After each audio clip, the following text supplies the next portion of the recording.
Mijn naam is Hugo Brutin. Ik ben sinds jaren kunstcriticus en sinds zeer veel jaren ken ik het werk van Walter Brems. Heb ik er vaak over nagedacht, heb ik het met grote ogen bewonderd en daarom kan ik makkelijk een aantal vragen stellen omtrent zaken die ik meen te weten of die ik graag wat beter uitgelegd zou zien.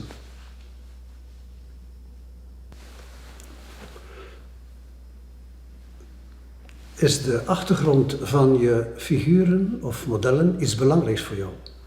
Zo ja, dan zou dat willen zeggen dat je de ziel van een wezen wil vatten en afbeelden en dat al dus een zowel innerlijke als uiterlijke esthetiek gevormd wordt. Is dat zo?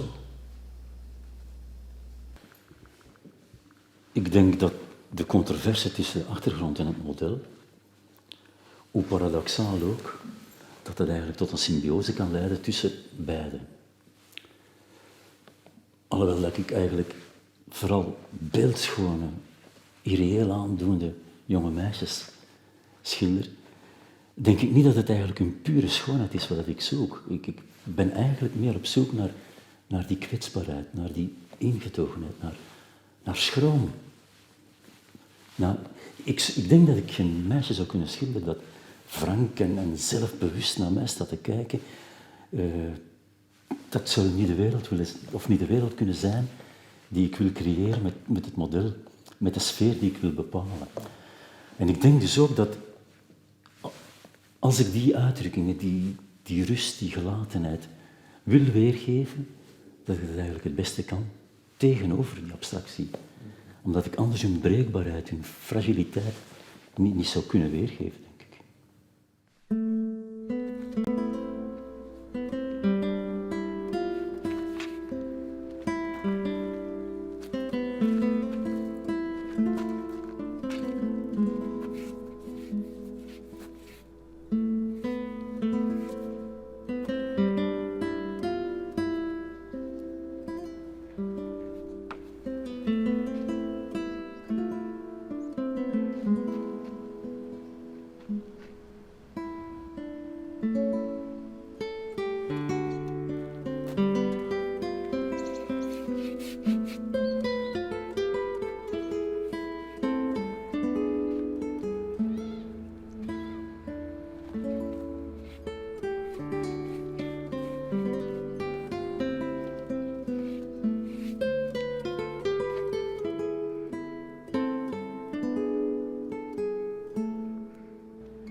Dag Yves, ik maak mijn debuut als interviewer. Ik heb de zeer grote eer u een paar vragen te stellen.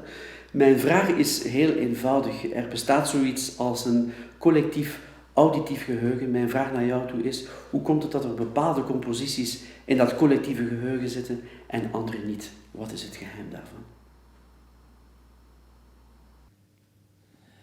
Dat er goede en minder goede muziek geschreven is, dat staat uiteindelijk in de sterren geschreven.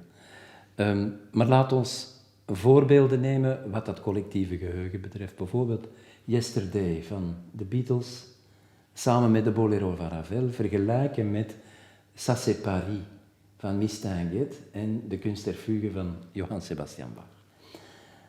Uiteindelijk denk ik dat Yesterday en de Bolero van Ravel door eindeloze herhalingen op alle geluidsdragers die we kennen, radio, televisie enzovoort, veel meer in het collectieve geheugen geperst is dan bijvoorbeeld Ça c'est Paris, dat bij velen onder ons verdwenen is, mensen die dat niet meer kennen, dat liedje van Mistinguett, en de Kunst der Fuge, dat ten eerste zeer moeilijke muziek is, die je duizenden keren moet beluisteren om een structuur te krijgen, om te snappen waar Bach met die abstracte muziek naartoe wil.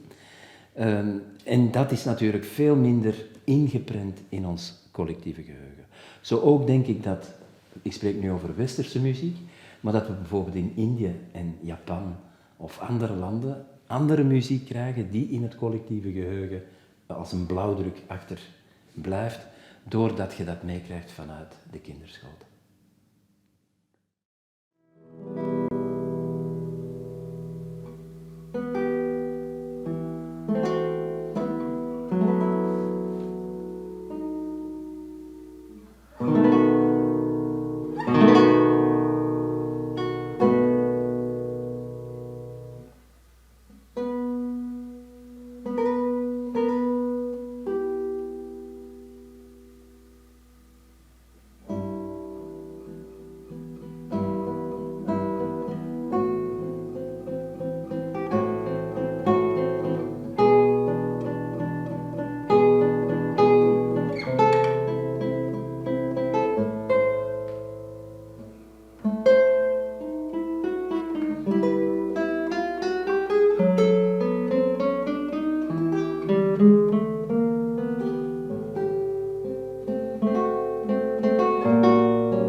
Walter, esthetiek, figuratie en stilte zijn 3 voorname kenmerken in je oeuvre. Welke is voor jou de belangrijkste of zijn ze allen even belangrijk?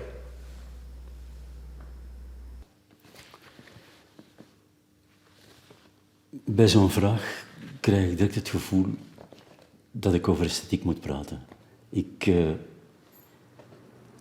heb natuurlijk een opleiding genoten ook als grafisch vormgever. En niet alleen als het traditionele schilderen is aan bod gekomen. En aan die grafische vormgeving is een zekere esthetiek verbonden. Die invloeden ervan, ik kan dat eigenlijk niet ontkennen, die zijn ongelooflijk veel aanwezig in mijn werk. Het komt natuurlijk ook, het gevoel van heel esthetisch te werken, komt ook tot uiting door mijn beheersing van het vak, door het métier eigenlijk dat ik heb, door de tot in de puntjes uitgewerkte detaillering van een figuratie. Ik kan het dus absoluut niet ontkennen dat schoonheid voor mij een enorme rol speelt. Ik denk echter dat het begrip stilte, dat misschien wel het element is dat het meest mijn werk beïnvloed heeft. Omdat ik bezig ben met begrippen gelijk als melancholie, elegie. Mijn figuren bewegen nooit, ze handelen niet. Ik plaats ze eigenlijk zoals wassen poppen in een etalage die van bovenaf gestuurd worden.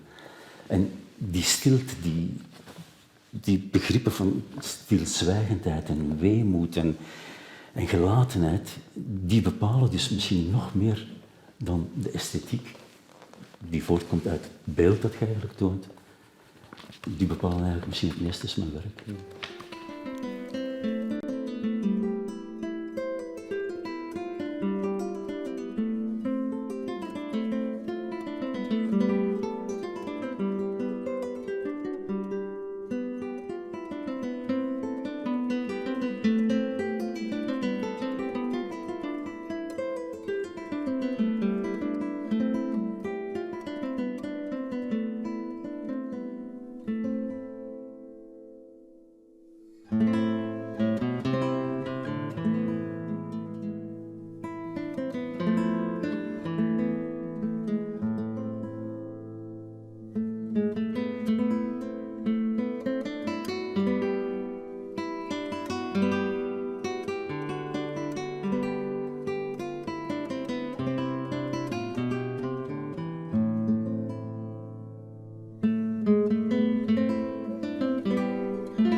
Beste Yves, klassieke vraag.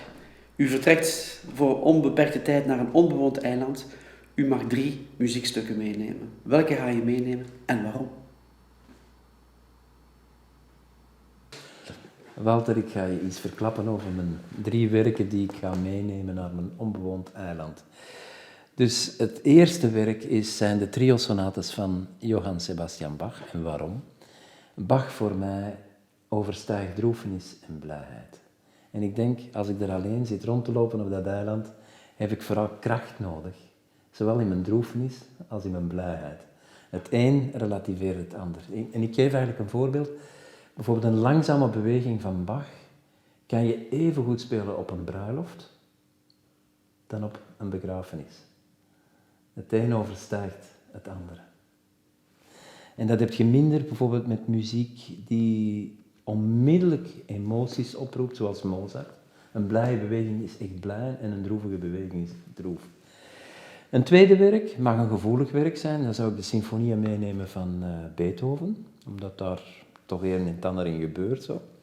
En het derde dat ik zou meenemen is mijn eigen instrument, mijn gitaar. Om uiteindelijk op dat onbewoond eiland, waar ik tijd ga hebben om niet aan de verplichtingen te voldoen die ik nu iedere dag moet doen, om al die indrukken die ik uit de muziekgeschiedenis gehaald heb, uit mijn leven gehaald heb en uit indrukken emotioneel, intellectueel, van die uiteindelijk trachten om te zetten in mijn muzikale taal. Wat voor mij een heel grote stap zal zijn, maar ik verzeker je, het wordt het volgende grote meesterwerk van de gitaar.